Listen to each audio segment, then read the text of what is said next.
오늘은 말씀드린 대로 종교개혁주의를 맞습니다. 마틴 루터가 1517년 종교개혁을 한 후 506년의 세월 지금 흘러가면서 종교개혁주의를 계속해서 맞이하고 있습니다마는 오늘 특별히 갈라디아서 1장 6절 이하에서 바울 사도가 당시에 교회를 개혁하려고 했던 장면의 말씀 우리가 바라보면서 종교개혁주의를 맞아서 오늘 우리가 어떤 개혁의 의지로 교회를 바라보고 또 세상을 바라보면서 살아가야 할 것인가. 오늘 주시는 말씀을 통해서 들려주시는 하나님의 말씀을 우리가 듣게 되는데요. 같이 읽은 6절 말씀 보면 그리스도의 은혜로 너희를 부르신 이를 이같이 속히 떠나 다른 복음을 따르는 것을 내가 이상하게 여긴다. 바울 사도가 갈라디아 교회를 이렇게 바라보면서 그 교회와 성도들이 그동안 자신이 가르친 올바른 복음을 잘 따라가다가 오늘 말씀 보면 속히 떠나 이렇게 기록이 되고 있어요. 그렇게 바른 복음을 잘 믿고 따르다가 바울 사도가 갈라디아 교회를 떠나니까 정말 빠르게 다른 복음을 따르고 있더라는 것입니다. 여러분, 여기 말하고 있는 다른 복음, 어떤 복음을 가리키는 말일까요? 당시 시대의 상황으로 가보면 바울 사도가 말한 이 다른 복음은 바로 율법주의를 가리키는 말입니다. 율법주의. 오직 믿음으로 말미암아 구원을 받는다. 그것이 바로 바울 사도를 통하여 들려주시는 하나님의 말씀, 참된 복음인데 우리는 오직 믿음으로만 구원에 이를 수 있다 하는 그런 하나님의 무조건적인 은혜, 무조건적인 축복의 선언을 받은 존재들인데 이 율법주의자들이 교회에 들어와서 율법을 지키고 할례를 행하지 않으면 아무리 예수님 믿는다고 해도 구원받을 수 없다. 다른 복음을 전하고 있는 겁니다. 믿음으로만 구원을 받는 것이 아니라 너희들 할례도 받아야 되고 구약에 말하고 있는 율법도 지켜야 한다. 그렇게 복음을 전했던 겁니다. 초대교회 당시에 이런 율법주의를 전하는 이 거짓 선생들이 굉장히 많았다. 특별히 예루살렘 교회에서 파송된 사람 가운데서도 예루살렘 교회면 당시 가장 정통한 교회라고 할 수 있는 교회인데 그런 교회에서 파송된 사람들 가운데서도 율법주의에 빠져서 율법주의를 가르치는 사람들이 있었다. 그런 사람들이 바울 사도가 교회를 개척하고 세우고 떠난 갈라디아 교회에 찾아와서 율법주의를 전하는 겁니다. 전혀 다른 복음을 저들에게 전한 겁니다. 그래서 7절 말씀에서 바울 사도가 다른 복음은 없나니 다만 어떤 사람들이 너희를 교란하여 그리스도의 복음을 변하게 하려 합니다. 이 거짓 선생들, 율법주의자들 너희들에게 와서 이 복음을 혼란시키고 있는 것이다. 혼탁하게 만들고 있는 것이다. 절대로 그런 복음을 따라가서 안 된다. 그러면서 어떻게 말합니까? 7절과 8절과 9절 말씀 보면 이 바울 사도가 아주 엄격하게 말하고 있어요. 엄히하게. 그러나 우리나 혹은 하늘로부터 온 천사라도 우리가 너희에게 전한 복음 외에 다른 복음을 전하면 뭘 받아요? 저주를 받을 것이다. 우리가 전에 말하였거니와 내가 지금 다시 말하노니 만일 누구든지 너희가 받은 것 외에 다른 복음을 전하면 저주를 받을 것이다. 다른 복음을 전하는 자도 다른 복음을 받은 자도 하나님의 진노 심판을 면할 수 없게 될 것이다. 아주 엄히하게 교회와 성도들을 향해 경고의 말씀을 하고 있는 것을 보게 됩니다. 여러분, 오직 예수 그리스도를 믿음으로써 우리는 구원을 받게 되는 줄로 믿으시기를 바랍니다. 다른 복음이 있을 수가 없습니다.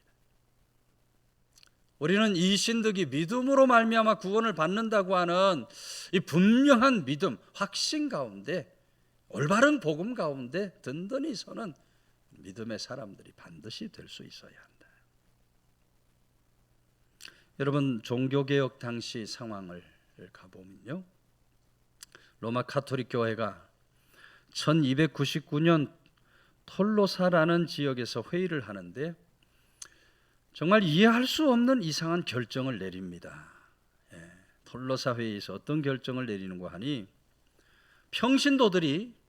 여러분들이 평신도들이 성경을 읽는 것, 성경 해석하는 것, 심지어 성경을 소지하는 것, 성경을 가지고 있는 것, 다 금한다 하는 결정을 내립니다. 상상하기 어려운, 성도인데 하나님의 말씀을 가지고 있을 수도 없고 그것을 읽거나 해석할 수도 없다, 그런 결정을 내린 거예요. 게다가 미사 시간, 우리로 말하면 예배 시간이죠. 미사 시간에 성경 읽고 강론하는 것을 다 라틴어로, 신부들이 다 라틴어로 해야 한다. 그러니까 독일이나 영국이나 프랑스 등 유럽 나라들이 라틴어를 전혀 모르는 나라들인데 라틴어 설교를 들어야 되는 겁니다. 알아들을 수 없는 설교를 들어야 하는 겁니다. 성도들을 성경으로부터 철저하게 단절을 시켜버려요. 그리고는 교회에다가 여러 가지 그림을 그려놓고 여러 가지 조각을 만들어 놓습니다. 그걸 통해서 겨우 몇 가지를 배울 수 있게 해주는 거예요. 참으로 심각한 영적 암흑기가 아닐 수 없습니다. 그래서 우리가 중세기의 역사를 암흑기의 역사다, 이렇게 얘기하고 있는 거예요. 근데 여러분, 로마 가톨릭이 거기에 멈추지를 않습니다. 1546년 트렌트라고 하는 곳에서 회의를 하면서 또다시 심각한 결정을 내립니다. 성경은 66권인데, 정경으로 인정된 성경은 66권인데 거기에 7권을 더하여 외경과 위경을 추가합니다. 도비야서, 유디서, 마카비 상하서, 지혜서, 집회서, 바룩서라고 하는 것들을 성경에 포함을 시키는 거예요. 로마 가톨릭 교회 성경이 갑자기 73권이 되는 겁니다. 66권에 73권이 되는 거예요. 초대교회부터 지켜왔던 성령의 역사로 지켜왔던 이 성경에 다른 것들을 다 포함을 시켜버린 거예요.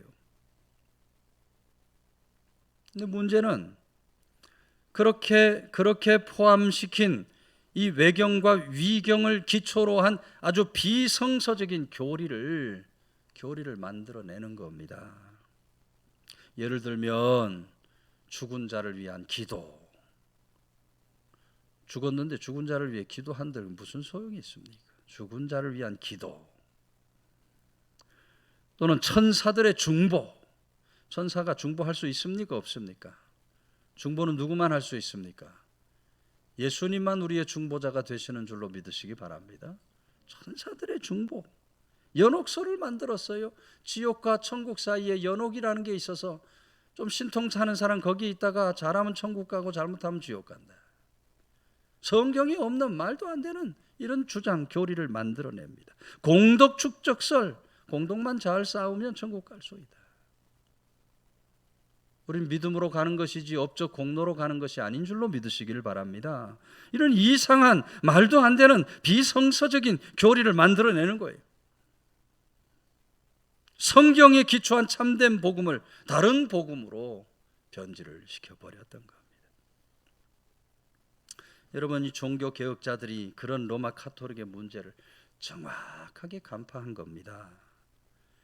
그래서 이 종교 개혁을 단행하기 위해서 저들이 주장한 가장 중요한 첫 번째 모토가 오직 성경이에요. 오직 성경. 성경 아닌 다른 것을 얘기하면 안 된다. 성경이 얼마나 중요한데 성경을 읽지 못하게 하고 해석하지 못하게 하고 성경의 말씀을 듣지 못하게 하는가? 오직 성경이다.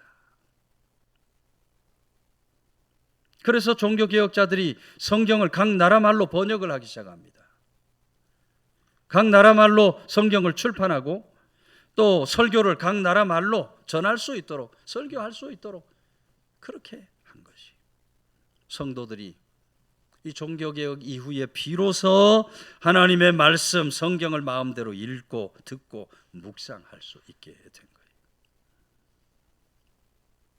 그렇게 함으로 여러분, 이 복음을 올바른 복음으로 바르게 세우는 그런 종교개혁, 1517년 마틴 루터로부터 시작하는 이 종교개혁이 단행이 될 수 있었다. 전해지는 것을 우리가 듣게 되는 겁니다. 여러분, 종교개혁 당시만의 개혁이 아니라 오늘도 개혁은 우리 삶 속에서 계속 되어야 할 일인 줄로 믿으시기를 바랍니다. 오늘날도 여러분 개혁되어야 할 일들이 얼마나 많은지 몰라요. 특별히 여러분 코로나 사태 이후에 이 진통, 어려움을 겪으면서 영적으로 정말 많은 문제들이 일어납니다. 저는 그 많은 문제 가운데 하나가 바로 교회 간의 문제다. 교회 간이 지금 허물어지고 있어요. 교회 간이 지금 퇴색되고 변화되고 다른 복음으로 바뀌어지고 있어요. 안타까운 일이 아닐 수 없어요. 여러분, 에베소서 4장 15절에 그는 머리니 곧 그리스도라. 그에게서 온몸이 각 마디를 통하여 도움을 받으며 연결되고 결합되어 각 지체의 분량대로 역사하여 그 몸을 자라게 하며 사랑 안에서 스스로 세우느니라 그랬어요. 교회가 마치 생명체와 같다 말하고 있는 거예요. 교회는 유기적인 공동체여야 한다, 그렇게 말씀을 하고 있는 겁니다. 교회는 누가 머리셔요? 그리스도가 머리시다. 그리스도를 머리로 한 성도들은 그 몸의 지체로서 서로 연결이 되고 서로 결합이 되어 있다는 거예요. 그래야 교회 공동체는 언제나 서로 사랑을 잊지 말아야 돼요. 성도는 서로 돕고 도우면서, 서로 섬겨가면서 그렇게 하나님의 교회를 바르게 세워갈 수 있어야 하는 것입니다. 근데 성도들이 코로나 시대를 지나가면서 그런 교역 안에서 점점 멀어져 가고 있어요. 하나님의 말씀이 말하고 있는 교회 안에서 점점 퇴색한 모습으로 살아가고 있어요. 너도 나도 흩어진 자리에서 온라인 예배를 드리고 있습니다. 모이지 않으니까 서로 돕고 사랑할 수가 없어요. 모여야 되는데 모이지를 않으니까 서로 돕고 사랑하는 일을 제대로 할 수가 없어요. 공동체가 응집력이 있어야 되는데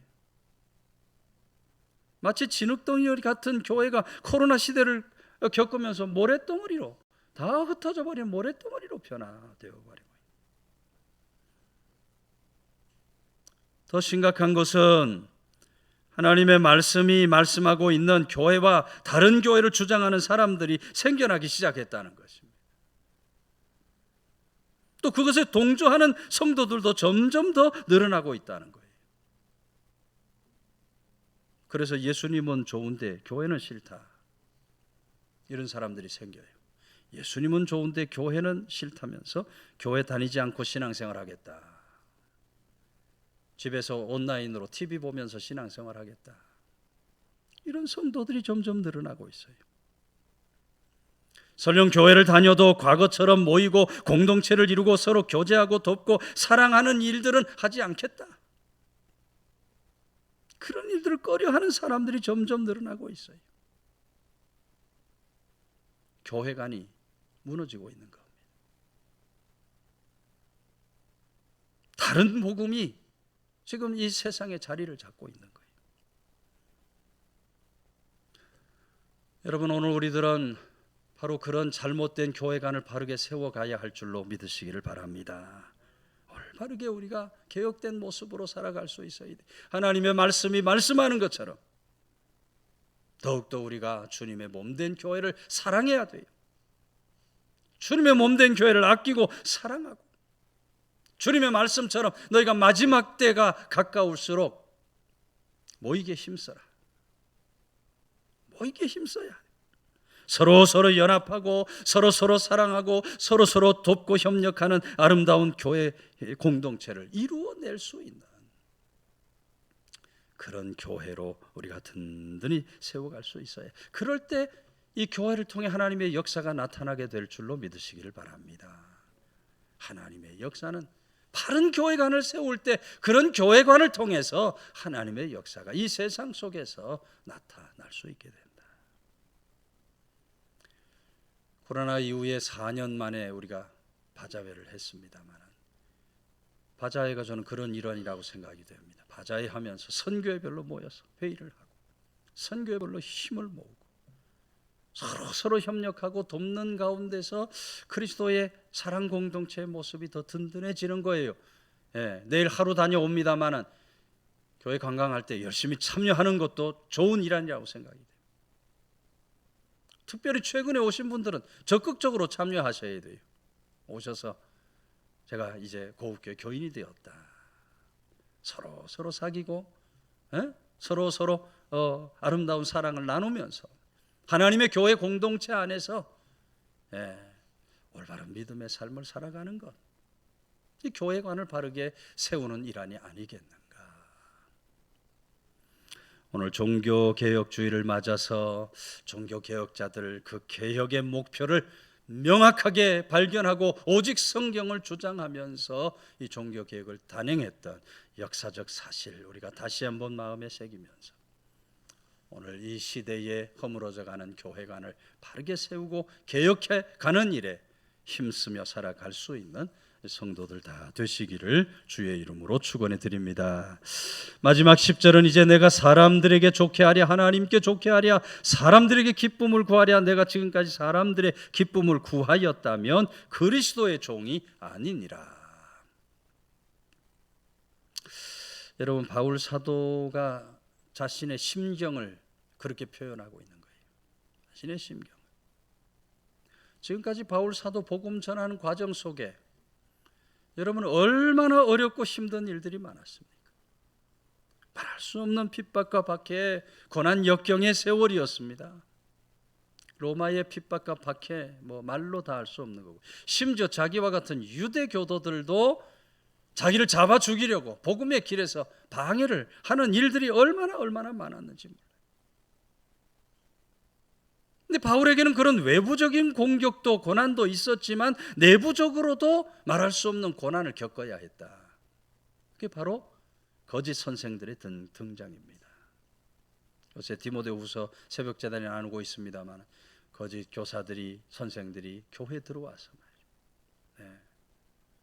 이 말도 안 되는 교리로 성도들을 흔듭니다. 율법주의자들이, 영지주의자들이. 심지어 이 거짓 선생들이 바울은 사도가 아니다. 사도가 아니다. 사도권에 대해서 공격을 해오는 겁니다. 사도는 예수님의 제자 12명만 사도다. 바울 사도가 얼마나 속이 상한지, 나는 직접 다메섹에서 예수님 만나서 사도권을 받은 사도다.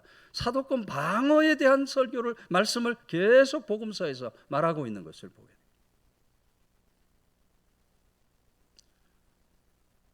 바울이 전하는 복음, 그건 잘못된 것이다. 수많은 거짓 선생들이 말이죠, 바울을 모함하고 바울을 넘어뜨리고 실족해 하려고 하는 거예요. 그러면서 바울에게 수없이 타협을 요구해 옵니다. 당신도 율법에 관한 것을 수용해라. 어떻게 믿음으로만 구원을 받느냐? 율법도 잘 지켜야지. 믿음에, 율법에 관한 것 수용하라고 하는 그런 수없는 타협을 해오는 거예요. 여러분, 바울이 어떻게 하는 겁니까? 단호하게 율법주의의 타협을 거절하는 겁니다. 타협은 사람을 기쁘게 하는 것이지 결코 하나님을 기쁘시게 하는 일이 아니라는 것입니다. 바울 자신은 그리스도의 종이기 때문에 사람을 기쁘시기 위해서 그런 말도 안 되는 타협에 임할 수 없다. 단호하게 참된 복음 위에 참된 복음을 증거하며 살아갈 때 위대한 사도 바울이 되고 교회 개혁에 성공하는 그런 바울 사도가 될 수 있었다. 여러분, 개혁에는 절대로 타협이 있을 수 없는 줄로 믿으시기를 바랍니다. 개혁의 삶에는 절대로 타협이 있을 수 없어요. 이 마틴 루터 종교개혁을 시도하는 가운데 여러 번 말씀드렸습니다만 교황으로부터 파면을 당하죠. 신부의 자격 파면을 당합니다. 근데 다행히 루터 지지하는 독일의 영주들 도움으로 인해서 황제 앞에 서서 변호할 기회를 얻게 됩니다. 1521년 4월 27일 루터가 청문회 참여를 하게 됐어요. 그 자리에서 두 가지 질문을 받습니다. 하나는 그대 이름으로 출판한 이 책들을 그대의 것으로 인정하는가? 종교개혁을 위해서 루터가 책을 만들었거든요. 이 책 당신이 쓴 거 맞느냐는 질문이고, 다른 질문은 그대는 이 책들에 쓴 내용을 철회할, 취소할 그런 준비가 되어 있는가 하는 게 두 번째 질문입니다. 첫 번째 질문에 대해서 마틴 루터는 그 책 내가 쓴 겁니다. 자신 있게 당당하게 대답을 합니다. 두 번째 질문, 이 책의 내용을 처리할 준비가 되었는가 하는 질문에 대하여는 하루의 시간을 좀 주십시오. 하루의 말미를 달라고 요청합니다. 그리고는 그날 저녁에 마틴 루터가 집으로 돌아와서 자신의 지인을 향해서, 가까이 아는 지인을 향해서 당시의 심경을 담은 편지를 한 장 쓰게 됩니다. 그 편지의 내용 일부가 이래요. 이 순간 나는 황제와 사절들 앞에 서서 철회할 것인가의 질문을 받았다. 내일 나는 철회에 대한 답변을 할 것이다. 생각할 시간을 달라는 요청을 받아들였지만 이 하루 이상은 허락되지 않을 것이다. 그러나 나는 그리스도께서 내게 은혜를 베풀어 주시는 한 영원히 한 글자도 철회하지 않을 것이다. 다음날 루터가 황제 앞에서 이렇게 대답을 합니다. 성서의 근거와 명백한 이성에 비추어 나의 유죄가 증명되지 않은 이상 나는 교황들과 교회 회의의 권위를 인정하지 않겠습니다. 사실 이제 이들은 오류를 범하여 왔고 또 서로 엇갈린 주장을 펴왔습니다. 내 양심은 하나님의 말씀에 사로잡혀 있습니다. 나는 아무것도 철회할 수 없고 또 그럴 생각도 없습니다. 왜냐하면 양심에 반해서 행동하는 것은 안전하지도 못할 뿐만 아니라 현명한 일도 아니기 때문입니다. 하나님이여 이 몸을 도우소서. 아멘.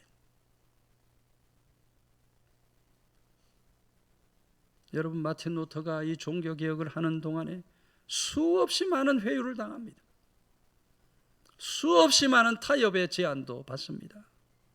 그러나 루터는 절대로 그런 타협에 응하지 않았다. 그런 과정 속에서 위협도 당하고 죽을 이기도 겪어야 했지만 그럼에도 불구하고 마틴 루터는 끝까지 물러서지 않았고, 그렇게 함으로 여러분 1517년 종교개혁이 단행되는 놀라운 역사가 일어나게 된 줄로 믿으시기를 바랍니다. 여러분, 우리 한국 교회에 돌아보면 참 부끄럽고 가슴 아픈 역사의 기억이 있습니다. 바로 교회가 신사참배를 허용했다는 것입니다. 분명 이 신사참배 문제는 교회냐 신사냐 하나님이냐 천황이냐를 선택하는 문제입니다. 교회를 택하고 하나님만 섬기겠다고 하면 핍박 박해가 옵니다. 그동안 쌓아왔던 것 한순간에 다 무너지고 심지옥에 갇히고 죽임을 당하기도 했습니다. 근데 바로 그때 교회가 아주 교묘한 방법으로 타협을 하는 겁니다. 타협을 하면 안 되는데 교회가 아주 교묘한 방법으로 타협을 해요. 교회와 신사는 선택의 문제가 아니고 별개의 것이라는 겁니다.